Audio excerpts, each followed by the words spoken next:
Bonjour à tous et à toutes de venir ce matin à 10 heures, quand même samedi matin à 10 heures. Pour certains, en tout cas pour moi, j'aime ça dormir des fois le samedi matin. Mais néanmoins, on est là pour un panel extrêmement, selon moi, qui est important finalement à comprendre qu'est-ce que ça veut dire, tout ça. Et le titre le dit lui-même, l'écosocialisme, une stratégie politique pour le 21e siècle. Puis le point d'interrogation est très important. Ça veut dire que le panel va commencer, puis si on regarde un peu l'écriteau du panel, c'est de voir comment on voit cette question-là d'écosocialisme, l'application aujourd'hui dans toute la lutte, évidemment, contre les changements climatiques, et aussi la transition qu'on lutte, donc tous luttent pour une meilleure écologie, un meilleur environnement, mais aussi toute la question contre le capitalisme aussi. Donc, c'est une certaine jonction entre justice sociale et justice écologique aussi. Le mot écosocialisme existe. Ça fait longtemps que le mot existe, mais de là à faire les questionnements, les analyses, vraiment l'application concrète dans le pratico-pratique et même dans le pragmatique, ça veut dire qu'il reste encore beaucoup à faire. C'est pour ça que ce panel-là, c'est vraiment un panel de recherche, de questionnement, etc., etc. Il y a déjà des gens qui ont parlé d'éco-socialisme en utilisant d'autres mots. Je pense à Murray Bookchin, il y a une vingtaine d'années, qui avait écrit un livre, Social Ecology, l'écologie sociologique. Donc, finalement, ça gravite, ça devient de plus en plus quelque chose qu'on voit en Europe et aux États-Unis avec John Bellamy Foster, et d'autres. Puis même ici au Québec, le mot commence à finalement faire un peu le tour, on peut dire, du circuit. Mais on est encore finalement dans ce questionnement, sachant très bien que le mot, parfois, socialiste, fait encore peur. Donc, c'est tout à fait justifié, je pense. Mais c'est pour ça qu'on a invité les trois panélistes aujourd'hui de venir vous parler puis de commencer finalement à gratter la surface. Donc, on va laisser, effectivement, je vais vous les présenter. La première qui va intervenir s'appelle Jenny Laure-Sully. Elle est militante anti-impérialiste, féministe et organisatrice communautaire du CLES, qui est la concertation des luttes contre l'exploitation sexuelle, et est aussi chercheuse à l'IRIS. Le deuxième intervenant ou intervenante, c'est Maude Prudhomme, finalement, comité de coordination Fonds commun pour la transition énergétique, et aussi délégué finalement, Réseau québécois de transformation énergétique. Et en dernier lieu, Roger Rachi, Réseau militant écologiste Québec solidaire et Révolution écosocialiste. Moi, comme vous voyez, je m'appelle Donald Cuccioletta. Donc, je vais donner environ 12 à 15 minutes, dépendant des individus, comment vous gérez ça. Je demanderai aussi aux gens qui nous écoutent d'attendre à la fin pour poser les questions, même si vous pouvez les mettre sur le chat, puis on y reviendra. Mais j'aimerais ça que les trois panélistes puissent avoir le temps de dire ce qu'ils ont à dire et vraiment, puis susciter évidemment les interrogations et les questions que vous avez. Donc, je vais commencer en donnant la parole à Jenny Laure-Sully. Jenny, c'est toi qui brise la glace. D'accord, C'est à oui. toi. Merci. Je me mets mon chronomètre là pour pas trop parler. Je pense J'en ai un que, aussi. OK, parfait. Puis je vais entendre aussi Ouais. ce que les autres panélistes ont à dire. Alors voilà, mais merci. Je suis contente d'avoir été invitée comme panéliste. Et quand j'ai regardé la description de cette activité, il était question du fait qu'il y avait une reconnaissance de la nécessité d'une transition écologique et sociale à l'urgence climatique. En fait, je pense que cette nécessité d'une transition écologique et sociale est claire pour plusieurs, mais qu'il y en a encore beaucoup qui sont dans le doute. Et c'est compréhensible parce que depuis des décennies, on est soumis à une propagande néolibérale très, très forte qui nous fait croire qu'il faut choisir entre l'économie et l'écologie. Et on a aussi, tout récemment, l'actualité nous a permis de constater qu'avec la crise sanitaire, ben, les dirigeants de nombreux pays ont posé encore un faux dilemme. Faut-il sauver l'économie ou la santé publique? Comme si la santé des travailleurs et des travailleuses était dissociable de l'économie. Alors, on est dans ces faux dilemmes-là. En fait, on n'a pas à choisir entre la santé et l'économie ou entre l'écologie et l'économie. Tout ça fait partie d'un tout. Et cette vision-là globale, cette vision holistique, elle est nécessaire pour vraiment se diriger vers une transition. Alors, la transition s'impose, mais quelle devrait être la stratégie à adopter? Il a été question de lobbyisme auprès des gouvernements, de mobilisation sociale. Oui, je crois que ça, c'est vraiment le cœur de ce qu'on doit faire. Mais il est question aussi de lobbying auprès des grandes entreprises.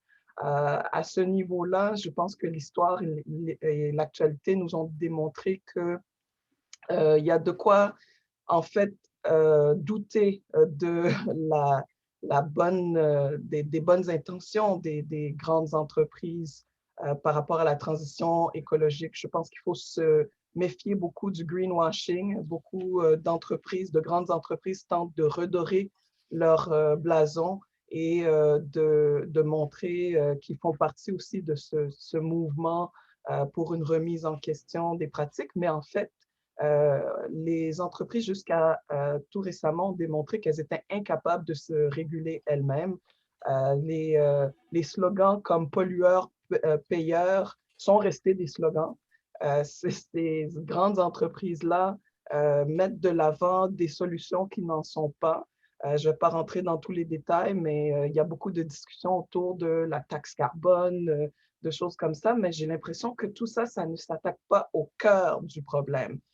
Donc, en fait, ce qu'il faut vraiment prendre en considération, c'est tant qu'on n'attaque pas de front les pratiques des grands capitalistes, on n'avancera pas en matière de transition écologique. Donc, les pratiques qui sont très problématiques et sur lesquelles on s'est penché, entre autres, avec les collègues de l'IRIS, c'est, par exemple, la surépargne des grandes entreprises. Quand elles font beaucoup de profits, les entreprises vont faire de la surépargne et il n'y a pas de réinvestissement des profits dans l'économie réelle.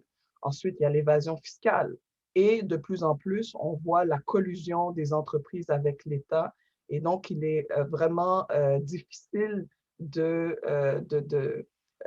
faire confiance à la responsabilité sociale des entreprises. Donc, je pense qu'il faut aujourd'hui garder en tête qu'il y a une remise en question fondamentale qui doit être faite et on doit regarder nos institutions comme par exemple au Québec, la Caisse de dépôt et de placement qui investit dans les paradis fiscaux. Entre 2013 et 2016, l'investissement de la Caisse de dépôt et de placement a doublé dans les paradis fiscaux. Ça, c'est extrêmement problématique. Donc, je pense qu'il y a une nécessité de regarder les choses de façon globale pour nous qui tentons de changer les choses.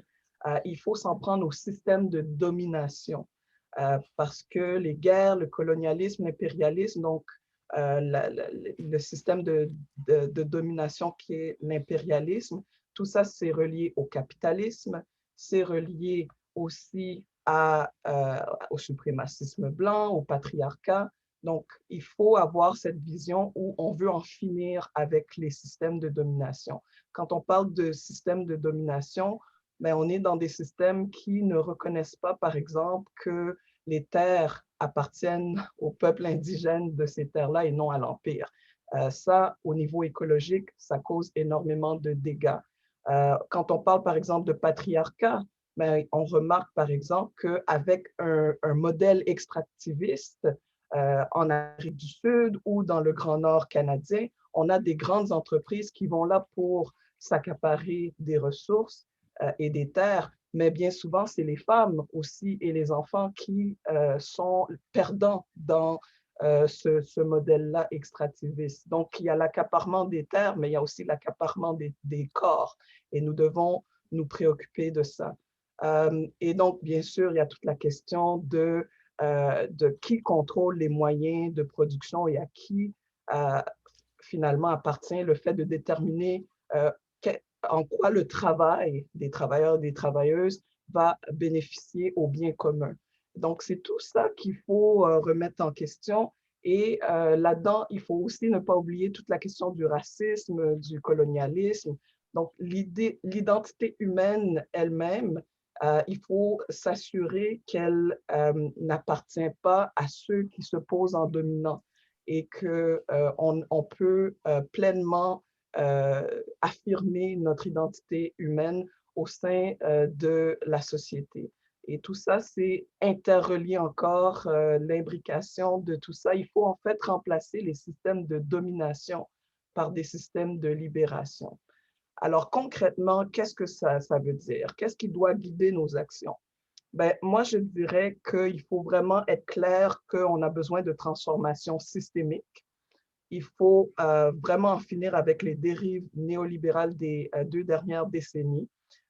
Il faut mettre en place des solutions qui ne vont pas renforcer le rôle des entreprises et qui ne vont pas fragiliser la souveraineté populaire. Donc, la privatisation des services publics, c'est quelque chose à éviter. On a vu ce que ça a donné avec le système de santé et comment ça nous a empêchés de faire face à la crise sanitaire. Donc, la privatisation, c'est quelque chose à éviter. Il faut en finir avec la dépossession territoriale. Donc, le territoire doit être développé en fonction du mode de vie des communautés. Ça doit être basé sur l'usage plutôt que sur la valorisation marchande. Donc, je pense qu'il faut se référer aux peuples autochtones qui disent ce n'est pas la terre qui nous appartient, c'est nous qui appartenons à la terre. Et donc, dans cette perspective-là, la terre ne doit pas être accaparée par des intérêts financiers, elle doit servir au bien commun. Et donc, il faut aussi démocratiser, reprendre le contrôle populaire de tous nos systèmes, qu'on parle du système d'éducation, du système de santé, qu'on parle par exemple des politiques d'immigration qui ont servi beaucoup à diviser les travailleurs et les travailleuses. Donc, on doit reprendre contrôle de ça. La souveraineté populaire, la démocratisation doit être au cœur de la transition écologique. Et quelles que soient les actions entreprises, de toute façon, quel que soit ce qu'on va décider de privilégier en termes de stratégie, je pense aussi qu'il va falloir faire une analyse différenciée selon les sexes. Le patriarcat est la plus vieille forme d'oppression au monde de ma perspective. Et donc, les dominants, quand on regarde dans l'histoire, ont toujours dit « ayons les femmes et les enfants, ensuite nous aurons la terre et tout le reste ». Donc, il faut garder ça en tête que écosocialisme doit rimer avec écoféminisme.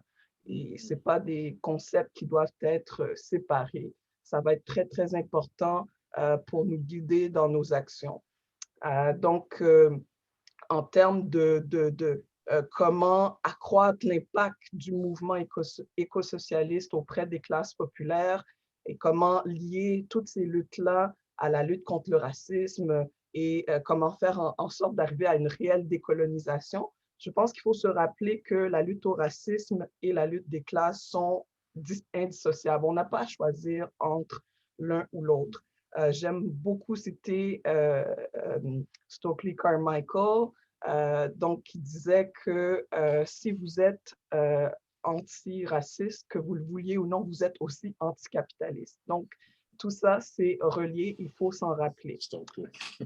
Et donc, l'articulation de ces deux luttes-là, la défense concrète des droits des groupes de personnes discriminées, vont vraiment au niveau des systèmes concrets. Encore une fois, système d'éducation, système de santé, système judiciaire. On a un travail à faire là pour changer les lois, changer les pratiques, changer les politiques qui causent des doubles, des triples ou des multiples discriminations.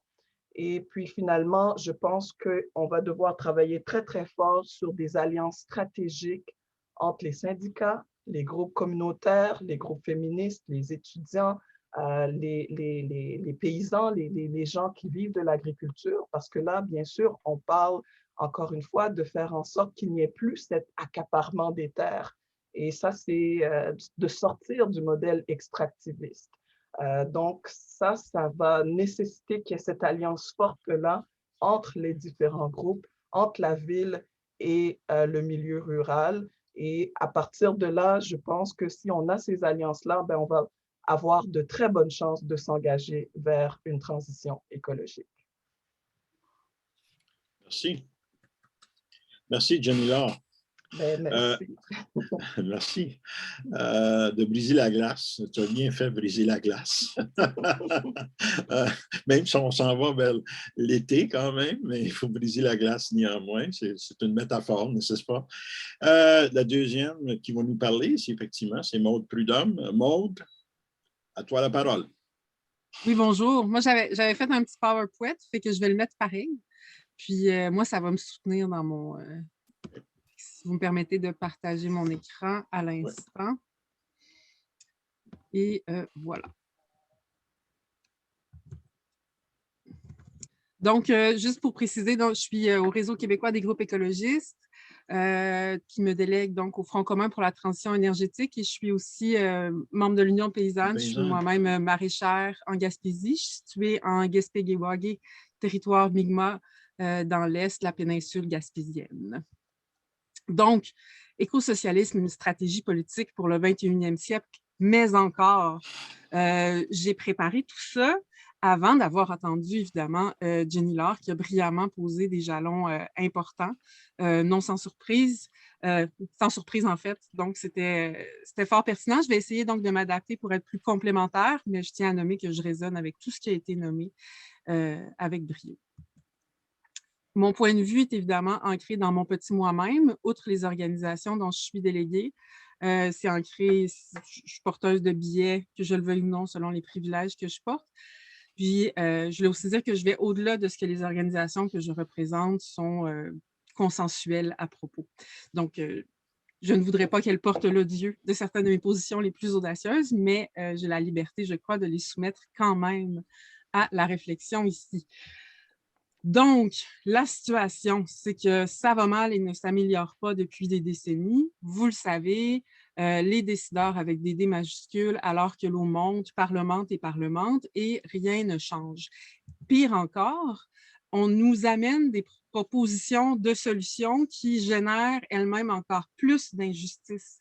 Non seulement elles ne fonctionnent pas, mais elles exacerbent des injustices qui soient au niveau colonial, au niveau des classes, au niveau de la santé publique, au niveau aussi des santé intergénérationnelles, si on pense par exemple à l'énergie nucléaire, où on est en train de continuer de faire peser le poids de notre confort relatif actuel et des privilèges actuels sur les générations futures. On en est même à continuer à développer une industrie durable de l'armement. Donc, non seulement on génère pas de solutions, mais on génère des nouveaux problèmes tout en utilisant les prétextes climatiques et écologiques actuels. Je ne crois pas que vous soyez estomaqués là, de ça, que je vous ai appris quelque chose ce matin. Ceci dit, je veux quand même le placer, tout comme la question de la situation écologique. Moi-même, je me tiens au courant depuis des années, là, une vingtaine, trentaine d'années. Puis, à chaque semaine, on voit quand même des points de bascule, des nouveaux points de bascule qui sont rencontrés la profondeur des changements qui sont enclenchés, la complexité des changements qui sont enclenchés, je crois, nécessite qu'on entretienne une capacité à s'ancrer dans ces réalités-là. Non qu'on ne le sache pas, mais qu'on le sache de plus en plus finement et qu'on en prenne pleinement conscience. Donc, dans ce contexte-là, il y a une espèce de torpeur aussi qui teinte nos capacités politiques, qui teinte nos situations politiques. Je voulais le poser pour qu'on ne reste pas juste au niveau de l'intellect dans nos réflexions. Il y a quelque chose d'autre qui se passe et qui nous traverse. Donc là, nous, on dit transition énergétique, émancipatrice, écosocialisme, tout le kit, on veut aller de l'avant. Mais encore, qu'est-ce que ça signifie? Est-ce que notre lecture de la situation est assez fine pour qu'effectivement, on incarne ces idéaux, qu'on incarne ces idées qui, concepts abstraits, prennent toute une autre texture lorsqu'on essaie d'aller vers ces systèmes de libération, vers ces infrastructures émancipatrices? Qu'est-ce qu'une infrastructure féministe? Quelle forme ça prend? C'est fait en quoi?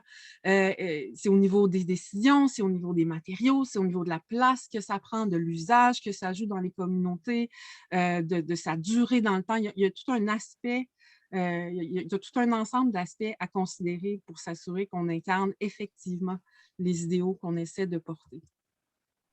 Au niveau de la lecture comme du système énergétique, on parle énormément de notre dépendance aux hydrocarbures. À raison, il y a effectivement une grande dépendance aux hydrocarbures.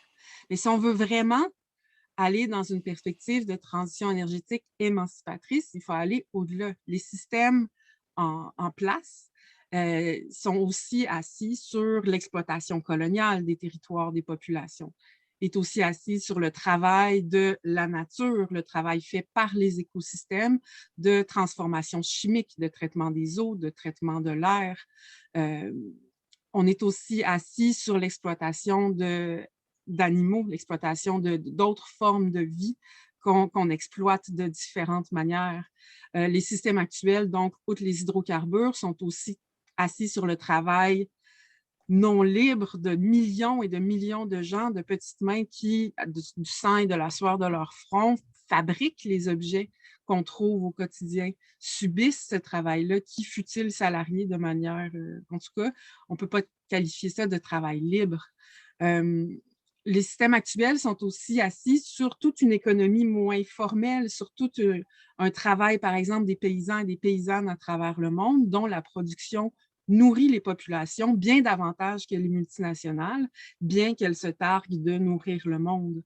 Donc, le système énergétique actuel repose sur beaucoup plus que les hydrocarbures. Et si on veut travailler dans une perspective intersectionnelle, systémique, qui reconnaît l'ensemble des relations, des intersections et des interdépendances de ces systèmes-là, en reconnaissant aussi les complexités des systèmes énergétiques qui soutiennent les flux actuels, ça change la donne. On n'en est plus au petit geste, on n'en est plus au changement de carburant.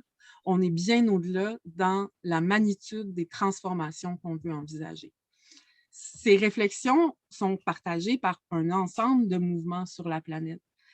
Je nous appelle à l'humilité d'écouter, de lire et de regarder les mouvements qui, depuis des décennies, articulent notamment, moi, ce qui m'habite, c'est les perspectives féministes de par le monde, que ce soit les femmes en Rojava qui défendent justement les perspectives, notamment mises de l'avant par Murray Bookchin, les perspectives d'écologie sociale et qui le défendent au péril de leur vie, les mouvements paysans, paysannes à travers le monde, les apatistes. Il y a toute une intelligence politique qui se déploie déjà depuis longtemps aux intersections de ces systèmes d'oppression.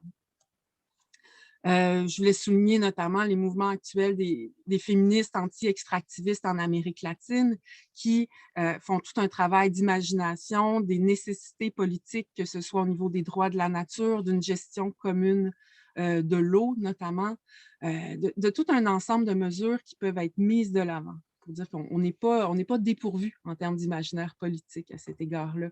Les mouvements antiracistes ont aussi mis de l'avant des perspectives qui inclut les perspectives du racisme environnemental, mais outre ça, qui proposent des actions qui sont ancrées, qui sont émancipatrices pour leur propre communauté et qui s'ancrent dans des contextes qui sont donc émancipatrices non seulement d'un point de vue écologique, mais aussi antiraciste.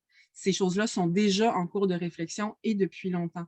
On a besoin de recentrer ces perspectives-là si on veut enrichir les imaginaires politiques de ces expériences riches.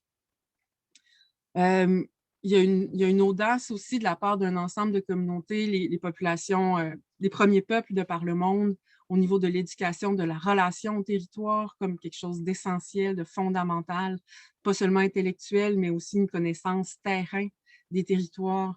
On avait été inspiré, je crois que M. Rachi était là d'ailleurs, par les mouvements en Afrique du Sud, les mouvements des travailleurs, travailleuses des mines, qui luttaient pour la fermeture de leurs mines, pour des raisons climatiques, pour des raisons écologiques, réclamant du travail qui fasse du sens au niveau de la santé de leur communauté, au niveau de la santé climatique, une audace politique portée avec une énergie inspirante depuis déjà plusieurs années.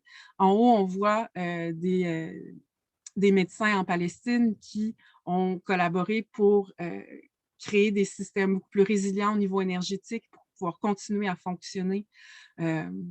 Aujourd'hui, on peut avoir une pensée d'ailleurs pour les gens, les populations là-bas, notamment, et aussi les gens qui essayent en ce moment là, de sauver les vies, réparer les vies. Il y a des dimensions énergétiques à ces combats-là. Il y a des dimensions d'accès à l'eau, d'accès à l'énergie, d'accès au sol, comme nous le rappellent d'ailleurs constamment les mouvements paysans de par le monde, du potentiel climatique, d'une reconfiguration du système alimentaire, tant au niveau politique qu'au niveau écologique. Les premiers peuples de par le monde sont les premières au front et appellent à quelque chose de beaucoup plus profond. C'est ce que je veux soumettre ici un peu comme hypothèse, à savoir que, à part vous inviter à les écouter, à les lire et à les supporter le plus concrètement possible, entendre cet appel à sortir de la posture coloniale, sortir d'une posture d'extraterrestre qui va extraire les ressources ici et là. Puis là, on est là à s'ostiner, à changer de carburant pour notre soucoupe volante qui est encore désincarnée par rapport au monde qu'on doit habiter, cette idée d'habiter le monde. Un changement beaucoup plus profond aussi, en se rappelant que les colonialismes fonctionnaient à l'éolien, puis fonctionnaient à... il y avait pas... C'était pas les hydrocarbures qui ont amené les colonialismes. C'est pas simplement l'énergie qu'on utilise. Si on va aller vraiment en profondeur, c'est pas seulement le carburant, la forme énergétique qu'on doit réfléchir, mais vraiment la posture au monde pour sortir des systèmes d'oppression de manière concrète. Donc, écosocialisme, une stratégie pour le 21e siècle qui me semble est certes nécessaire, mais insuffisante. Elle doit respecter d'autres conditions, elle doit avoir l'humilité de reconnaître ses limites. Il s'agit donc d'une stratégie pour le 21e siècle. Pour qu'elle soit pleinement utile, je crois qu'il faut qu'elle respecte la portée et les limites d'un changement de cadre politique, parce que de ce que j'en comprends, en toute humilité, ce n'est pas ma sphère d'expertise, mais on parle surtout d'un cadre politique. Et il y a une portée réelle à ces changements-là, mais il y a aussi des limites. Et on doit les reconnaître pour s'assurer qu'on puisse aller au-delà. Un autre élément à considérer, c'est de sortir d'un esprit d'équation qui a teinté beaucoup de socialisme de par les histoires, mais une espèce de prétention de contrôle et de calcul des milieux naturels et des populations, de transformer des milieux forestiers en plantant des arbres à tous les 2 mètres. Une forêt, c'est beaucoup plus qu'une essence d'arbre à tous les 2 mètres, de respecter qu'il y a une complexité du monde qui dépasse les prévisions aussi bien intentionnées soient-elles. La prévisibilité, quand on est au milieu naturel, est très prétentieuse de notre part. on doit avoir plus d'humilité à cet égard-là. On doit aussi travailler à accueillir les réalités écologiques. Et là, ça me ramène un peu au début, mais il y a un travail un peu émotionnel là, à faire. Parce que la situation appelle à des deuils. La situation appelle à du travail profond pour qu'on ait le courage de partir des réalités réelles et concrètes, des possibilités réelles et concrètes, vu le carnage qui se déploie depuis des siècles et qui déjà s'emballe. Même si on cesse maintenant, il y a déjà du cumul. Il y a déjà un élan qui est pris.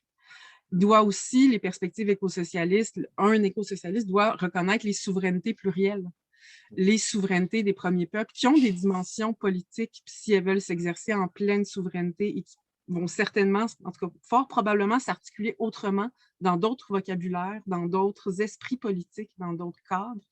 Et donc, c'est donc d'avoir l'humilité de reconnaître ça aussi pour faire partie de la solution et non perpétuer une posture problématique. Je ne me suis pas auto-timée, fait que j'invite l'animation à m'arrêter. Bon. Ça va. J'ai pris ce cadre-là parce que je le trouve intéressant. C'est cette idée, donc, pour se changer de posture, sortir de notre soucoupe volante, réatterrir, sortir donc d'une économie extractive pour aller vers une économie vivante, une économie régénérative. Et à travers ça, il y a tout un ensemble de mécanismes qui doivent être mis en œuvre. De définir des valeurs, de cesser les destructions. Et c'est pour ça qu'il y a énormément de communautés qui sont sur les front lines, sont dans le cesser la destruction. Si elles pouvaient avoir plus de gens, elles pourraient elles-mêmes participer davantage à imaginer les redéfinitions et les futurs qu'on veut voir venir. Mais pour dire que le cadre politique est un de ces éléments-là. D'autres éléments sont nécessaires. Et ils sont peut-être plus confrontants, ils vont jouer à des niveaux parfois peut-être spirituels.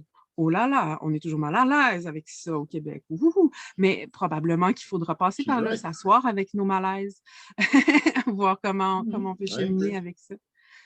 Euh, Ensuite, il y a cette idée de démocratie, mais il y a tout un apprentissage. Là. Il faut se la muscler, la capacité de prendre des décisions ensemble. On n'est pas super bon après des décennies d'individualisme. On a de la misère à décider des choses simples des fois, puis que ça se passe bien. Donc, si on veut complexifier nos démocraties pour qu'elles s'ancrent dans nos communautés, il y a tout un travail de construction de capacité de décision collective qui est aussi à développer. C'est donc ce travail-là dont je nous appelle aussi à reconnaître la complexité, outre le fait de le nommer. On peut le nommer de manière très synthétique, mais ça implique un travail de réinvention de comment on arrive à trouver nos points communs, comment on deal avec nos dissensus, qu'est-ce qu'on fait avec, comment on peut considérer que c'est un point de départ avec lequel on va travailler, comment sortir d'un échange où on cherche à gagner les uns sur les autres. Bref, ça a sa propre complexité.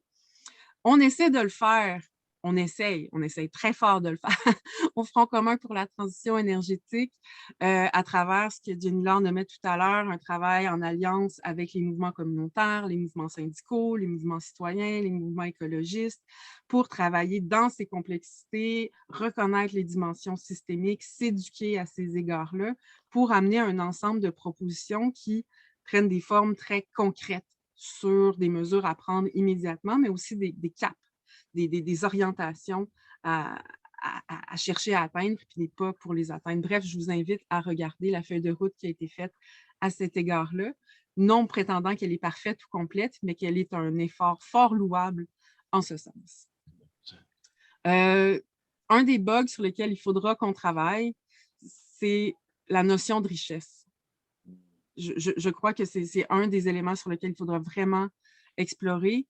Parce que depuis des années, les luttes pour plus de justice sociale s'orientent beaucoup vers un partage de la richesse, alors que c'est la notion même de richesse qui doit être revisitée. Il y a une hégémonie solide à cet égard-là qui a marqué les perspectives socialistes à tout le moins des dernières décennies, mais voire plus.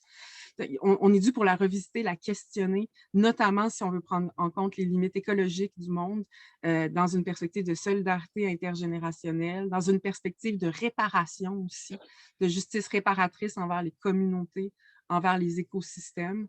Ça nous amène à revisiter les questions de dette. Bref, il y a une complexité au cours de la richesse qui me semble être un des nœuds qu'on gagnera à dénouer.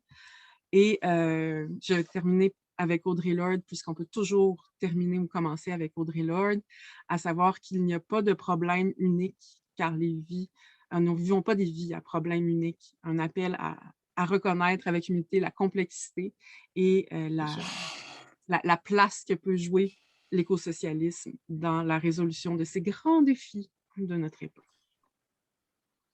Merci. Merci.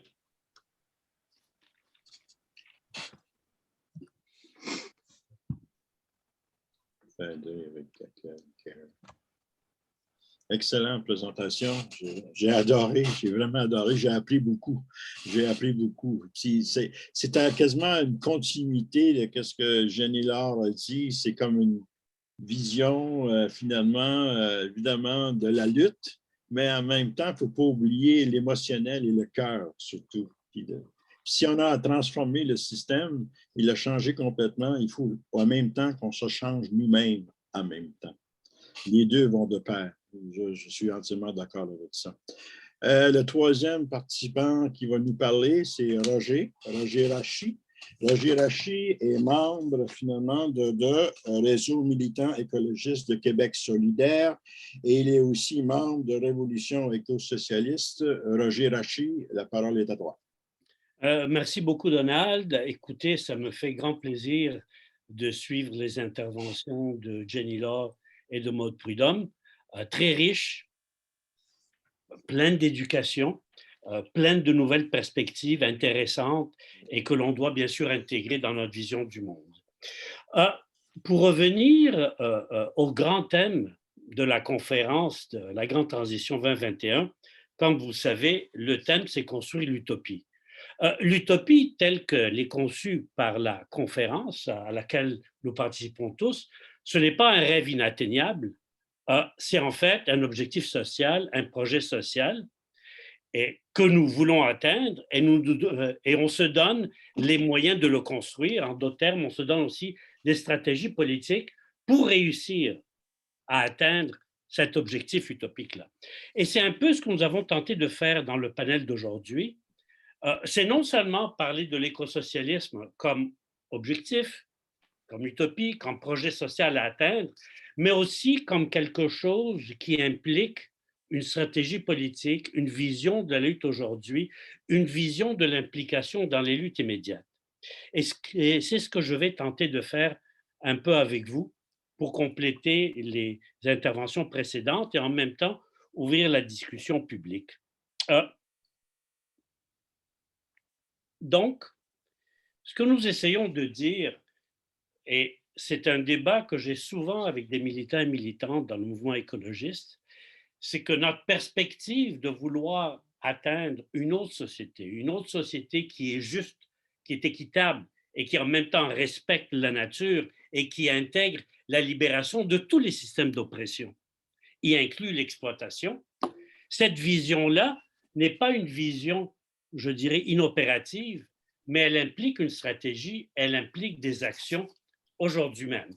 Et c'est ce que je vais tenter d'expliquer et de démontrer en prenant la grande question de la transition comme étant le cœur de la stratégie écosocialiste aujourd'hui. Il y a une dizaine d'années, je me rappelle avoir eu une discussion publique avec un auteur qui avait produit un livre qui s'appelait à l'époque le Green New Deal, mais sa vision du Green New Deal, c'était une alliance avec une fraction capitaliste, les capitalistes selon lui progressistes et verts, contre les capitalistes réactionnaires, arriérés et enfoncés dans les hydrocarbures. Et je lui avais dit à cette époque-là que sa vision était totalement idéaliste parce qu'il n'y avait pas une fraction notable et importante au sein de la classe capitaliste qui voulait transformer la société. Il m'avait dit, écoute, on ne peut pas attendre l'écosocialisme, il faut agir tout de suite. Et donc, la vision que j'essaie d'amener, c'est de dire l'écosocialisme, ce n'est pas dire j'attends l'idéal, mais c'est aussi agir tout de suite. Et je prendrai 3 ou 4 questions pour le concrétiser. La première, c'est une question à laquelle nous faisons face tous dans les mouvements sociaux et dans le mouvement écologiste, c'est la sortie des hydrocarbures. L'Agence internationale de l'énergie est sortie avant-hier avec une déclaration fracassante. Il faut sortir des hydrocarbures. Il n'y aura pas d'atteinte à la carboneutralité sans la sortie des hydrocarbures. Et pourtant, tous les plans et toutes les visions soi-disant vertes des grands gouvernements, des gouvernements soit américains, soit canadiens, soit français, parlent tous de sortie et de l'atteinte de la carboneutralité, mais ne parlent pas de la sortie des hydrocarbures. Le mouvement écologiste, lui, parle de cette question-là et fait de cette question-là un élément central de son travail. Mais je pense qu'il y a 2 conclusions que l'on doit amener à cette prise-là, cette volonté-là de sortir des hydrocarbures, et c'est souvent quelque chose qui est oublié par certains éléments plus mainstream du mouvement écologiste. Premièrement, ce n'est pas en négociant uniquement avec les gouvernements et les grandes corporations que l'on pourra sortir des hydrocarbures, c'est par des luttes intenses pour forcer la fermeture de projets de pipeline et en même temps forcer à sortir des projets actuels d'exploitation pétrolière et gazière. Il faut donc un calendrier clair de sortie des hydrocarbures, mais aussi il faut jumeler ça à non seulement des luttes sociales pour atteindre cet objectif-là, mais aussi à une vision autre de ce que devrait être l'énergie. Non pas quelque chose qui est contrôlé par de grandes corporations multinationales et donc pour profit privé, mais quelque chose qui est contrôlé socialement. Donc un contrôle social des énergies renouvelables et des formes d'énergie à l'avenir. Et c'est ce deuxième aspect-là qui est souvent oublié dans la lutte écolo et qui est crucial si on veut que la lutte pour sortir des hydrocarbures ouvre la porte vers une autre forme de gestion des sources d'énergie, ce qui est absolument crucial si on veut atteindre la carboneutralité et si on veut sortir du système actuel qui est injuste tant au niveau naturel qu'au niveau social. Deuxième grande question, la question, par exemple, du contrôle des systèmes de transport en commun. Nous avons tous vu se développer un mouvement très intéressant, vague écologique au municipal, et l'accent qui est mis sur faire élire des progressistes, des écologistes à des postes municipaux à travers le Québec. C'est bien sûr un pas en avant que de ne plus avoir des notables liés aux capitalistes locaux, aux capitalistes nationaux, aux grandes multinationales qui gèrent les municipalités, mais des progressistes, mais aussi, il faut revenir sur une question cruciale qui est importante, je pense, pour toutes les municipalités. Que fait-on avec les systèmes de transport en commun? Nous voyons les systèmes en transport interurbain tomber l'un après l'autre au niveau du Québec, et donc l'importance de nationaliser et d'établir un système de transport interurbain nationalisé est crucial si on veut effectivement avancer vers éventuellement une forme de carboneutralité. Impossible de le faire sans une nationalisation des systèmes de transport urbain. Même chose au niveau urbain. Nous avons le développement du REM à Montréal, qui est une forme de privatisation, parce que tout le projet est orienté vers le développement de profits financiers gérés par la Caisse, mais au bénéfice d'autres capitalistes. C'est une forme de privatisation des transports publics particulièrement pernicieuse. Et si l'on veut proposer une vague écologique au niveau municipal, on ne peut pas éviter la question du contrôle des transports publics et de l'importance d'avoir des transports publics nationalisés, mais aussi avec participation démocratique des municipalités et des communautés concernées. Donc, il faudra demander, je pense, à ces amis-là d'impliquer dans la vague écologiste municipale, de clarifier un peu leur vision des transports publics, question cruciale et importante que nous pouvons dériver d'une vision transformatrice de la transition. Autre question, finances responsables. Dans quelques temps, nous aurons un colloque organisé par le collectif COP26 sur la question de la finance responsable. Je suis très sceptique par rapport à ce concept-là. Et je pense que le mouvement écolo, du moins une partie du mouvement écolo, a évolué sur la question. Il y a une dizaine d'années, Greenpeace parlait d'appuyer les capitalistes verts contre les capitalistes bruns. Depuis 2 ans, Greenpeace fait une critique systématique du système financier et des grandes banques comme étant intimement liées à l'exploitation des hydrocarbures et au refus de sortir de ces hydrocarbures-là. Donc, on passe à une critique du système financier comme une alliance cruciale du maintien des hydrocarbures. Et je pense que c'est extrêmement important parce que ça nous dit que, oui, bien sûr, il faut lutter pour que la caisse de dépôt sorte des hydrocarbures, pour empêcher que la Banque de Montréal entre dans tel ou tel développement.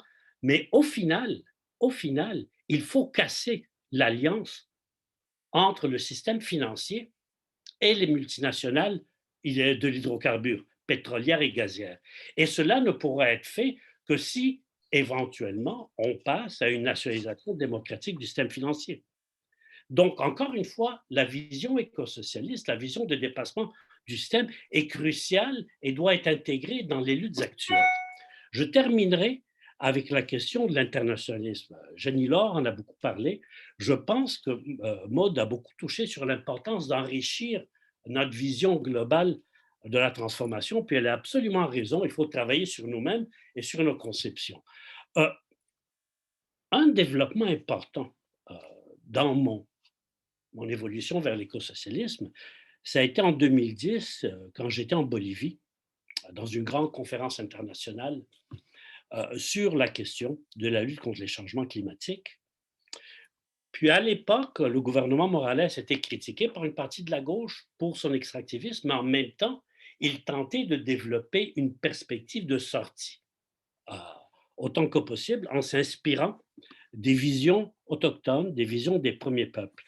Et une chose à l'époque qui m'avait beaucoup frappé, c'est quand il disait que sortir du capitalisme aujourd'hui, voir l'alternative entre socialisme et barbarie, au XXIe siècle, se pose aussi de la façon suivante, c'est dire Pachamama ou barbarie. En d'autres termes, aujourd'hui, l'écosocialisme n'est pas une vision uniquement économique, rationnelle, mais elle tente d'intégrer ces visions alternatives des premiers peuples, elle tente d'intégrer ces visions de libération des peuples de la planète entière.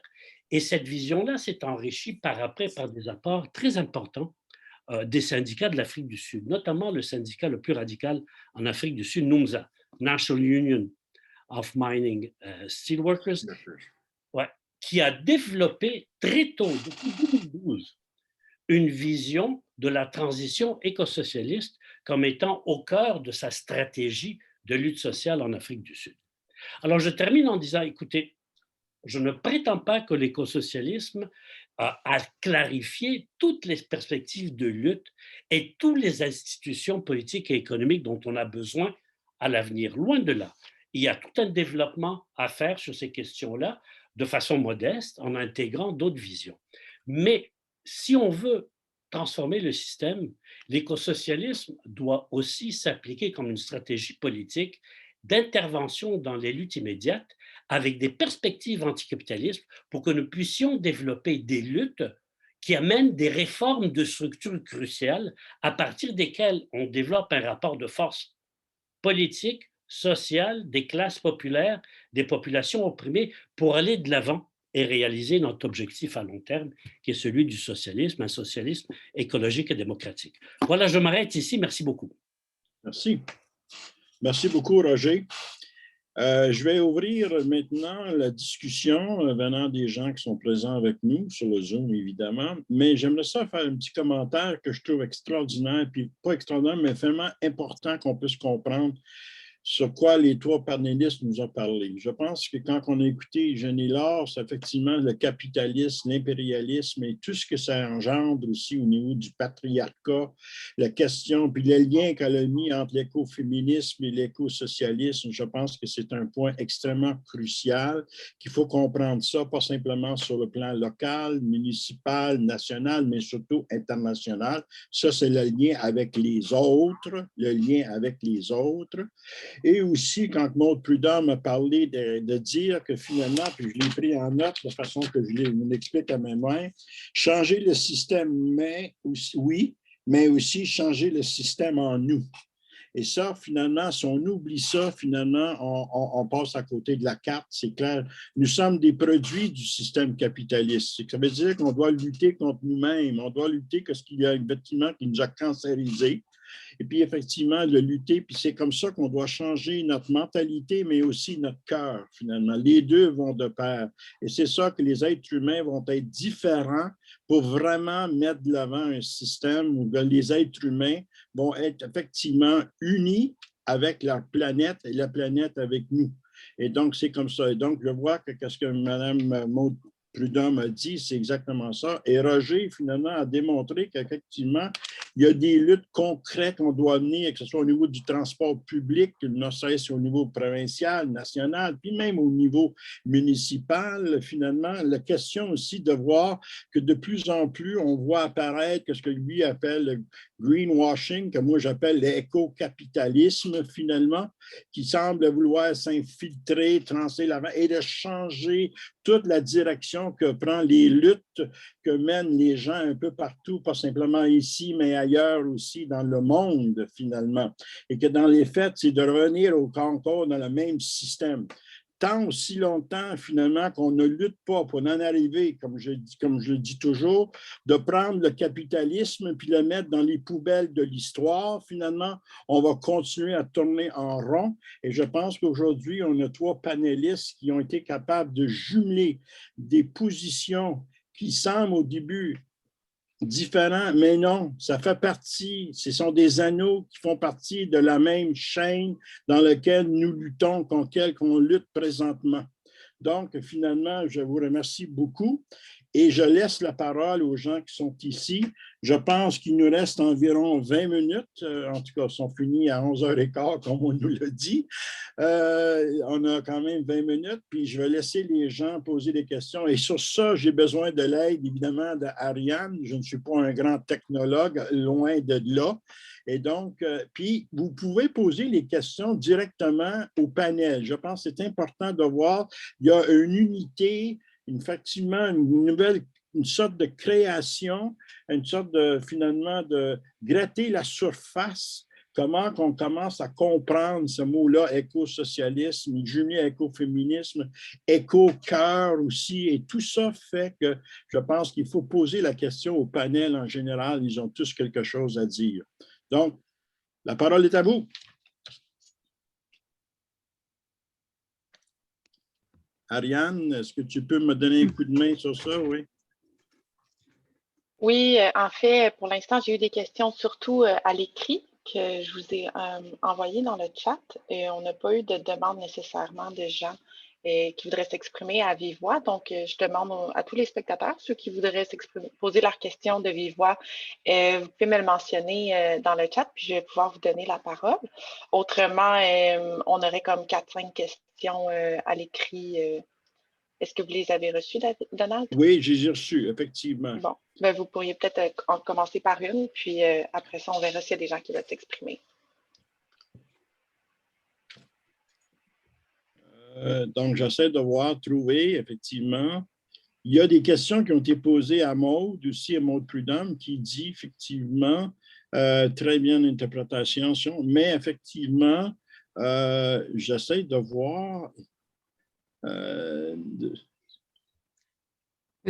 J'en ai vu quelques-unes, peut-être que oui. je peux commencer à répondre puis partager la parole avec les autres panélistes pendant que vous patouillez là-dedans. Fait qu'il y avait une question au niveau du processus, voir si c'était au niveau de la transformation de la gouvernance, il y avait nécessité d'une préfiguration, si je me souviens bien de la question, c'était ça l'exercice. Je pense que dans le temps qui nous est imparti, il faut à la fois préfigurer puis incarner concrètement certains changements, un peu comme le rappelait Roger. On peut pas que préfigurer, il faut aussi agir sur ce qui se passe.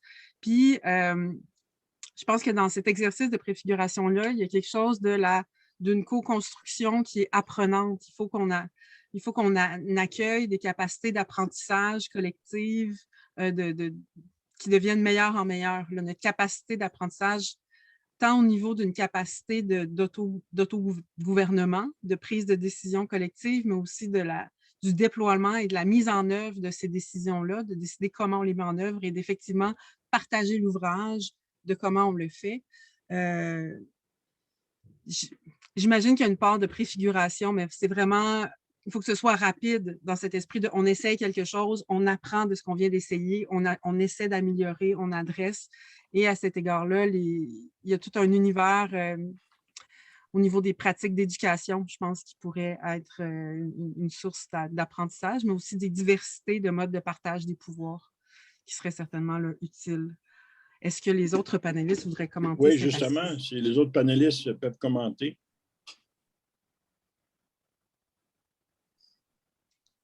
Sinon, j'ai 2 autres questions ici à vous poser. Il y en a une. Oui. Donald, il y avait une main levée. Je pourrais passer la parole à un spectateur, donc Bernard Rioux. Ah, Bernard, oui, OK. Oui, Bernard. Activez votre micro. Donc, je pense que ça ne fonctionne pas. Bon. Ah. Alors, vous pouvez... sinon, il y avait une prochaine question. Est-ce que vous m'entendez maintenant? Oui, oui. Oui. Alors, la question que je pose, dans le fond, il y a comme... ce qui est le moment des présentations que je trouve qu'il faut questionner, c'est le moment de la structure du pouvoir dans la société dans laquelle nous vivons. Alors, je pense que c'est extrêmement important avec le pouvoir économique du capital, les structures étatiques, etc. Et face à ça, on voit que une grande partie du mouvement écologique ne s'adresse pas à ces questions-là. Puis je regarde effectivement, par exemple, le G15, qui est un genre de coalition des organisations patronales, des organisations syndicales, de certaines organisations institutionnelles environnementales. Et on voit que, et même plus largement, et c'est la question que je poserais, c'est-à-dire la stratégie qui est mise de l'avant, c'est une stratégie de dialogue social. Alors, pourquoi cette prégnance, cette force du dialogue social, comme s'il y avait une possibilité de faire abstraction des structures de pouvoir dans la société? Puis comment, effectivement, tenir compte, puis s'adresser à cette problématique qui fait du dialogue social, y compris du dialogue social d'organisations patronales et gouvernementales qui ont démontré leur refus total de procéder à une véritable transition. C'est la question que je voulais poser. Oui. Je peux tenter de répondre, puis en même temps, je vais faire le lien avec une autre question qui m'avait été envoyée, je pense par un des spectateurs, Pierre-Yves ou quelque chose, j'avais vu tantôt, qui posait une question. Est-ce que l'on doit refuser de tirer avantage de certaines propositions des patrons de réforme verte ou de réduction des GES, qui revient un tout petit peu aussi à ce que Bernard propose. Je pense que le problème est le suivant. C'est sûr que la structure du pouvoir étant ce qu'elle est, dans les mains des grandes corporations, des capitalistes, de ceux qui les défendent et qui maintiennent leurs intérêts là, c'est sûr qu'à certains moments donnés, des changements à court terme peuvent venir d'eux. Mais comment gagner ces changements-là, puisqu'on se limite à ces changements-là? Je vous donne l'exemple de Biden, par exemple, avec sa proposition d'infrastructure verte, tout un plan incroyable d'infrastructure verte de 2,3 trillions de dollars qu'il propose. Hier, il a commencé à réduire cette proposition-là à 1,7 trillion de dollars, donc il a réduit à peu près 20%, 25%. Et la réaction de fondateur de 350.org, dès la première proposition, c'était de dire la question clé, ça va être quels moyens financiers sérieux sont mis sur la table pour la transformation, puis est-ce que cette transformation-là va nous amener à sortir des hydrocarbures ou pas?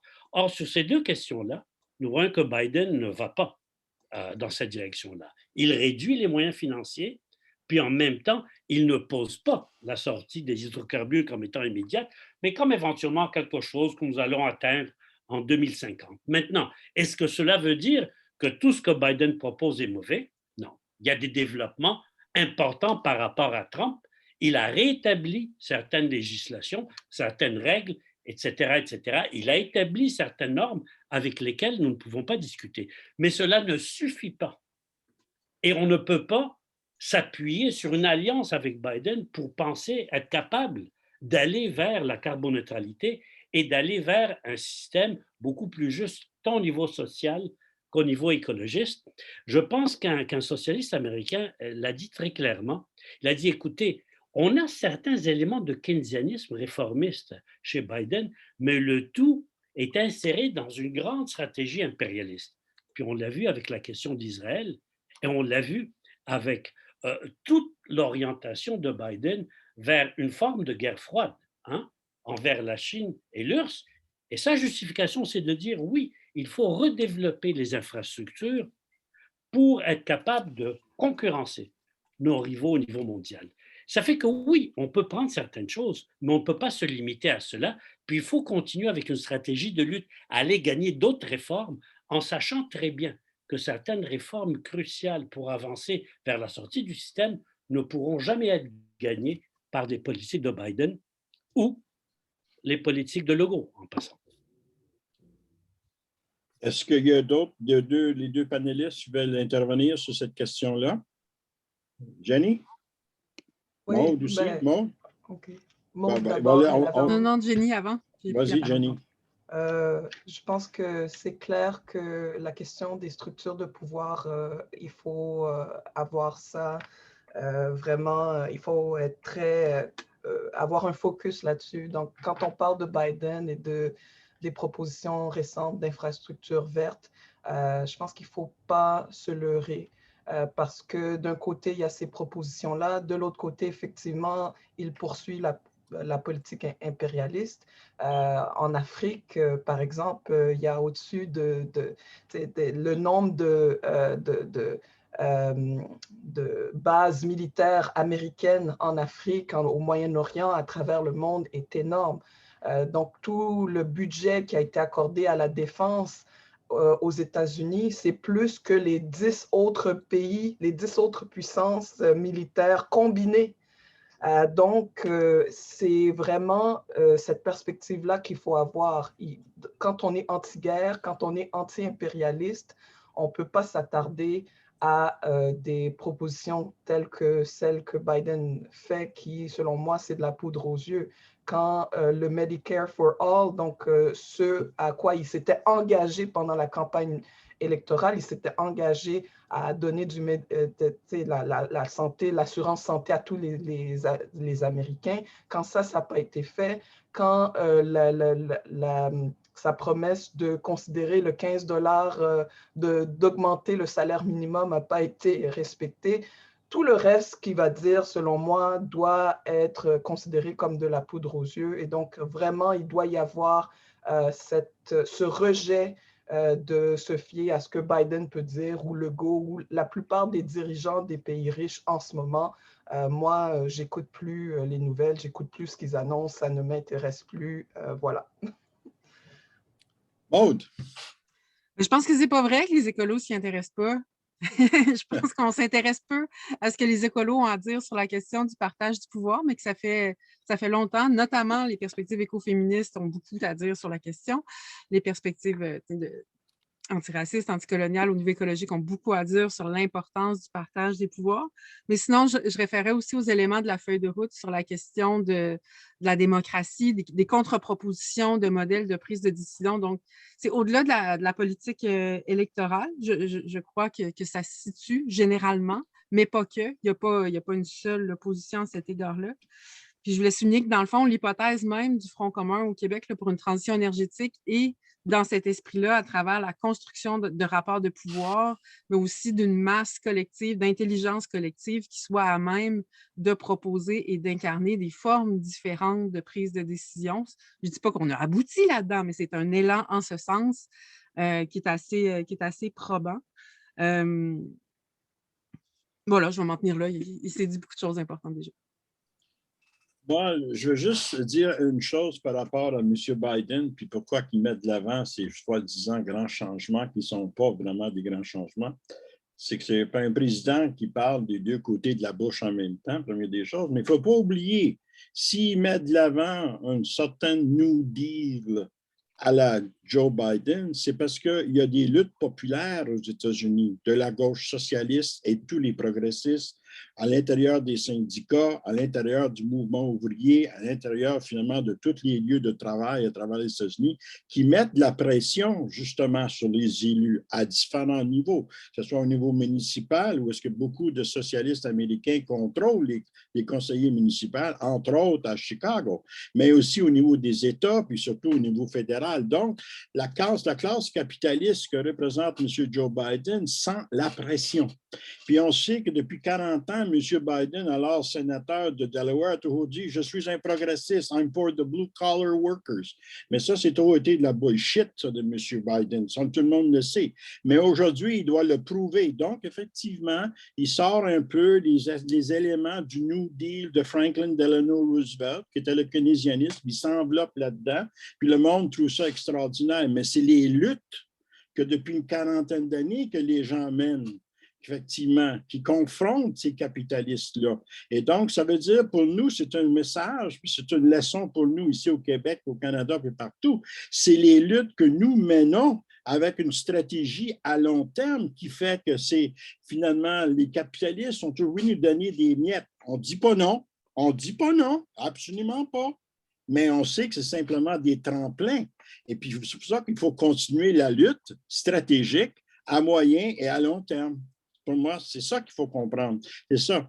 Et donc, j'ai une autre question ici, mais c'est une question pour Maude Prudhomme. Effectivement, quand tu as parlé finalement de la richesse. Ça, c'est finalement un concept que là, la personne qui pose la question, elle aimerait ça que tu développes encore davantage. Qu'est-ce que tu veux dire par la question de la richesse et comment qu'on doit peut-être rechanger notre vision de ce mot-là et aussi qu'est-ce que ça comporte dans la société dans laquelle nous vivons? Mm-hmm.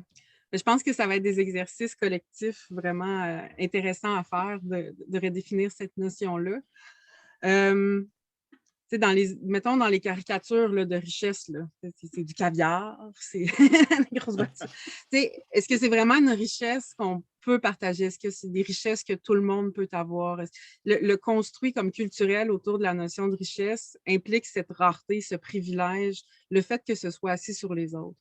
Mais même moins caricatural, le niveau de confort comme classe moyenne-ish a des éléments qui sont inéquitable par essence parce que impossible à s'assurer d'un accès universel sans tomber que tout le monde voudrait nécessairement ça aussi. Il peut y avoir une diversité de notions de richesse, il ne s'agit pas nécessairement d'en redéfinir une. Moi, je pense que les éléments essentiels, c'est de base des dignités pour tous et toutes. Est-ce que la nourriture a une saveur différente si elle contribue à des systèmes alimentaires qui sont dans la dignité de tous et toutes, fût-elle une patate. Ça ne goûte pas le caviar, mais si c'est une patate qu'on sait qu'en ce moment, tout le monde qui voulait une patate en a eu une, ben ça, c'est une saveur particulière. Que c'est aussi issu d'une pratique qui permet la dignité des générations à venir. Ça aussi, c'est une forme de richesse d'avoir cette confiance-là, ce sens-là, qu'on est en train d'agir en solidarité avec les générations montantes. Encore mieux, en train d'en plus honorer les luttes de générations passées et des savoirs passés. Donc, de voir comment c'est pas nécessairement une dignité, une richesse individuelle, mais cette richesse qui se collectivise, qui contribue à des libertés, à des émancipations, à des relations porteuses d'abondance pour au-delà de soi, et qui vont contribuer à régénérer des cycles d'abondance. Moi, c'est ce qui contribue à un sentiment de richesse, en tout cas, dans ma vie, mettons ma vie paysanne. Mais je pense que ça pourrait se traduire de moult façons pour des travailleurs, travailleuses de la santé, des travailleurs, travailleuses de l'éducation. Quand on en parle en atelier, les gens ont à dire sur ce qui enrichit effectivement leur vie. Je pense que c'est un travail de retraduire de manière politique, de manière de projet collectif qui honore ces visions-là que les gens portent autour de la notion de richesse qui pourrait nous unir. Est-ce qu'il y en a d'autres qui veulent intervenir sur la question de richesse? Parce que j'ai une autre question ici qui est assez importante d'ailleurs. C'est de Louise Constantin, que je pense que la plupart vous la connaissez. Elle dit comment ça se fait quand on parle de la question de la transition, on parle souvent, puis on met ça finalement au niveau des hydrocarbures. Puis on oublie souvent, puis qu'effectivement, on sent que ce mot-là revient de plus en plus des paroles des leaders capitalistes au monde, M. Biden et compagnie, etc., qui fait que finalement, on ne parle même pas du nucléaire, finalement, au niveau de la question de transition. Ça veut dire changer le système. Donc, où est le nucléaire dans tout ça et comment on peut voir que ce nucléaire-là, particulièrement au Canada, c'est vraiment, nous, on est embarqués là-dedans, comme vous pouvez imaginer, le petit Canada, oui, qui est tout tranquille, mais qui est un des grands producteurs de tout ça aussi, qui fait que finalement, donc, elle nous pose la question. Donc, je la pose à l'ensemble finalement. Hydrocarbures, oui, mais qu'est-ce qu'on fait du nucléaire? Comment on voit ça finalement? Et donc, je pose la question au panel. Y a-t-il quelqu'un qui veut… je peux m'essayer, mais vous pouvez réagir. Je laisserai Maude, vas-y. Vas-y, Maude. On en parle moins au Québec parce qu'il y a déjà eu beaucoup de luttes au nucléaire au Québec. On oublie, là, ça fait partie des victoires. Les plus grandes victoires écologistes, c'est des choses qui ne sont pas. on peut célébrer, grâce à des grandes luttes écologistes, le fait qu'on n'ait pas des dizaines de réacteurs nucléaires avec lesquels dealer actuellement. Mais au Canada, effectivement, le Canada est un gros joueur à l'échelle de l'industrie nucléaire mondiale. Et là, je recherchais l'article, mais il y a quelques mois, on ressortait une grande vague de projets de mini-centrales nucléaires à travers le pays au nom de la lutte au changement climatique.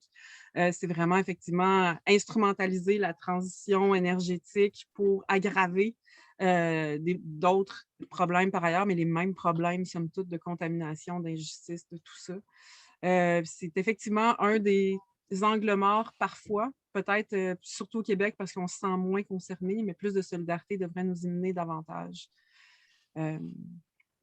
La critique est réelle et porteuse. Ceci dit, il y a aussi cet enjeu de la récupération des mots par les puissants constamment. Là.